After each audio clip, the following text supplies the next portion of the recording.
Welcome to our मंजिल with Ansari YouTube channel. अगर आपको यूपीपीसी, एससी और अन्य एग्जाम्स से रिलेटेड यूजफुल वीडियोस पसंद है तो वीडियो को लाइक करें, शेयर करें और चैनल को सब्सक्राइब ज़रूर करें। आज हम कंप्यूटर का इंपॉर्टेंट टॉपिक पढ़ने जा रहे हैं। चलिए शुरुआत करते हैं। तो सबसे पहले और सबसे बुनियादी सवाल से शुरू करते हैं, कंप्यूटर क्या है? नोट्स कहते हैं कि एक इलेक्ट्रॉनिक उपकरण है, पर इसका आसान भाषा में क्या मतलब हुआ?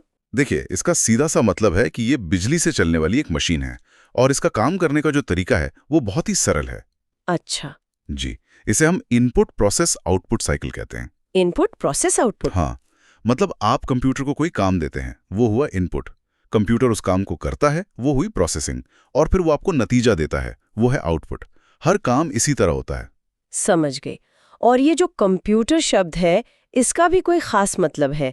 नोट्स में कंप्यूटारे शब्द का जिक्र है। जी, कंप्यूटर शब्द लैटिन भाषा के शब्द कंप्यूटारे से आया है और इसका मतलब होता है गणना करना। To calculate. बिल्कुल, इसीलिए तो कंप्यूटर का हिंदी नाम संगणक है, मतलब गणना करने वाला यंत्र। अच्छा, यहीं पर एक सिद्धांत लिखा है, जीगो, गार्बेज इन गार्बेज आउट। ये क्या है? जीगो मतलब गार्बेज इन गार्बेज आउट। ये कंप्यूटर का एक बहुत ही मूल सिद्धांत है। इसका मतलब है कि अगर हम कंप्यूटर को गलत जानकारी देंगे, मतलब गलत इनपुट देंगे, तो हमें नतीजा भी गलत ही मिलेगा। वो अपनी तरफ से कुछ सही नहीं कर सकता। मतलब गलती हमारी होगी, मशीन की नहीं। एकदम सही। चलिए अब थोड़ा इतिहास में चलते हैं। गणना करने का ये विचार आया कहाँ से? सबसे पहला नाम है अबैकस। हाँ, अबैकस को दुनिया का पहला गणना यंत्र, मतलब फर्स्ट कैलकुलेटिंग डिवाइस माना जाता है। और ये कोई नई चीज नहीं है। इसका आविष्कार करीब 3 से 4 हजार साल पहले चीन में हुआ था। 4000 साल? ये तो वही है ना जिसमें तारों पर मोतियां होती हैं? जी बिल्कुल वही। उन मोतियों को खिसकाकर जोड़ने और घटाने का काम किया जाता था। इसके बाद अगला नाम आता है पैस्कलाइन का। जी, पैस्कलाइन।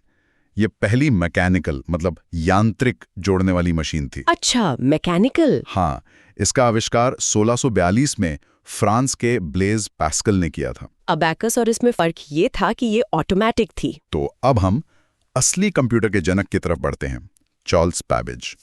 इन्हें फादर ऑफ कंप्यूटर क्यों कहा जाता है? चार्ल्स बैबेज को ये उपाधि इसलिए मिली क्योंकि उन्होंने जो मशीनें डिजाइन की वो आज के कंप्यूटर का आधार बनी। उन्होंने 2 इंजन बनाए थे, डिफरेंस इंजन और एनालिटिकल इंजन। और नोट्स कहते हैं कि एनालिटिकल इंजन ही आधुनिक कंप्यूटर का आधार है। जी बिल्कुल, क्योंकि एनालिटिकल इंजन के डिजाइन में वो सभी चीजें थीं जो आज के कंप्यूटर में होती हैं, इनपुट, प्रोसेस, स्टोरेज और आउटपुट। और यहीं पर लेडी एडा लवलीस का भी नाम आता है, दुनिया की पहली प्रोग्रामर। हाँ, उन्होंने ही चार्ल्स बैबेज के एनालिटिकल इंजन के लिए पहला प्रोग्राम लिखा था। उन्होंने ही ये समझा था कि ये मशीन सिर्फ गणना नहीं बल्कि कुछ भी कर सकती है अगर उसे सही निर्देश दिए जाएं। मतलब एक ने हार्डवेयर का सपना देखा और दूसरी ने सॉफ्टवेयर का। एक तरह से हाँ, कह सकते हैं। चलिए अब कंप्यूटर की पीढ़ियों यानी जनरेशन्स पर आते हैं। इन्हें किस आधार पर बांटा गया है?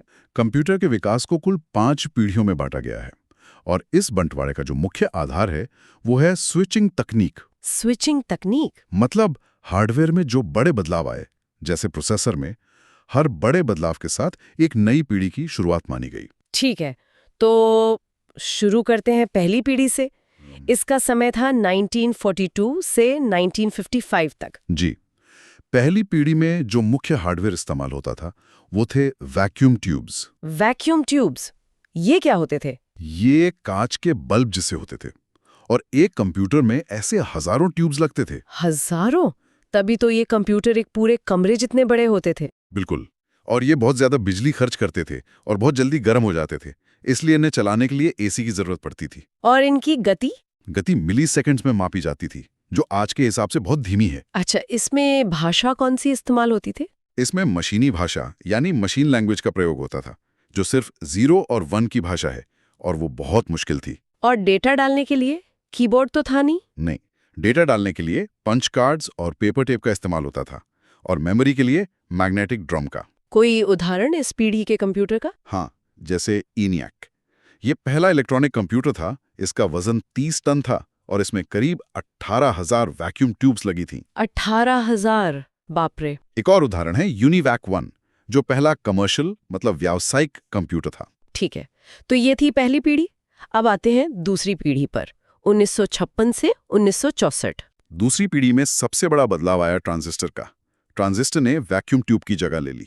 और इससे क्या फर्क पड़ा? बहुत बड़ा फर्क पड़ा। ट्रांजिस्टर जो थे वो वैक्यूम ट्यूब से बहुत छोटे, सस्ते और तेज थे। अच्छा। तो कंप्यूटर का आकार भी छोटा हो गया। वो पहले से ज्यादा भरोसेमंद हो गए और गर्मी भी कम पैदा करते थे। उनकी गति माइक्रो सेकंड्स में पहुंच गई। और सॉफ्टवेयर में भी कुछ बदलाव आया? जी, अब मशीनी भाषा की जगह असेंबली भाषा का प्रयोग होने लगा और इसी पीढ़ी में फोर्ट्रान और कोबोल जैसी हाई लेवल भाषाएं भी आईं। स्टोरेज के लिए क्या इस्तेमाल होता था? प्राइमरी मेमोरी के लिए मैग्नेटिक कोर और सेकेंडरी मेमोरी के लिए मैग्नेटिक टेप और डिस्क का इस्तेमाल शुरू हुआ। इस पीढ़ी के कंप्यूटर के कुछ उदाहरण? हाँ, जैसे IBM 1401 और CDC 1604। ठीक है, तो ट्रांजिस्टर के बाद क्या आया? अब बात करते हैं तीसरी पीढ़ी की।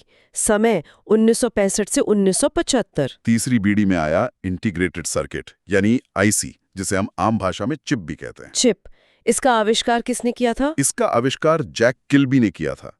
एक IC पर हजारों ट्रांजिस्टर लगे होते थे। तो कंप्यूटर और भी छोटे हो गए होंगे? हाँ, बहुत छोटे, इतने छोटे कि उन्हें मिनी कंप्यूटर कहा जाने लगा और उनकी गति नैनो सेकंड्स तक पहुंच गई। इस पीढ़ी का एक और बड़ा बदलाव बताया गया है, कीबोर्ड और मॉनिटर का इस्तेमाल। जी, ये बहुत बड़ा बदलाव था। पहली बार कंप्यूटर के साथ संवाद करना इतना आसान हुआ। आप कीबोर्ड से इनपुट देते थे और नतीजा तुरंत मॉनिटर पर देख सकते थे। और ऑपरेटिंग सिस्टम? इसमें टाइम शेयरिंग ऑपरेटिंग सिस्टम का प्रयोग हुआ। उदाहरण के तौर पर? जैसे IBM 360 सीरीज के कंप्यूटर्स। बहुत बढ़िया।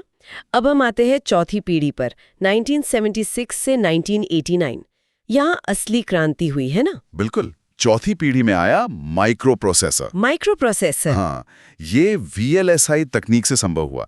VLSI मतलब वेरी लार्ज स्केल इंटीग्रेशन। इससे एक ही चिप पर लाखों ट्रांजिस्टर लगाए जा सके।